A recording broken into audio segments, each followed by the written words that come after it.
Hi friends, இன்னும் chicken எடுத்தால் இப்படி செஞ்சு பாருங்கள்.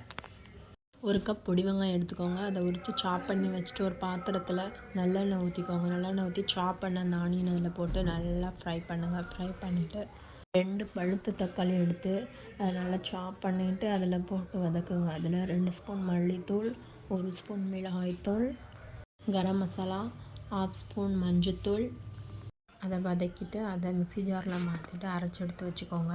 அதே பேனில் சோம்பு, பட்டை, சின்ன வெங்காயம், 2 பச்சை மிளகாய், இஞ்சி பூண்டு பேஸ்ட்டு போட்டு நல்லா வதக்கிக்கோங்க. அதில் மஞ்சத்தூள் போட்டு வாஷ் பண்ண சிக்கனை அதில் போட்டு நல்லா வதக்கிட்டு அரைச்ச விழுது உப்பு சேர்த்து அதில் தண்ணி சேர்த்துட்டு அதில் நல்லா கொதிக்க விடுங்க. 5 மினிட்ஸ் கொதிச்சதுக்கப்புறம் கொஞ்சம் கருவேப்பிலை போட்டுட்டு மூடி வச்சுக்கோங்க. ஒரு 5 மினிட்ஸ் கழித்து பாருங்கள், சிக்கன் கிரேவி ரெடி. கொத்தமல்லி தூவி இறக்கிட்டு பிளேட்டில் சர்வ் பண்ணுங்கள். கிரேவி செஞ்சு பார்த்துட்டு எப்படி இருக்குன்னு கமெண்டில் சொல்லுங்கள். அந்த வீடியோ பிடிச்சிருந்தா லைக் பண்ணி சப்ஸ்கிரைப் பண்ணுங்கள். பாய்.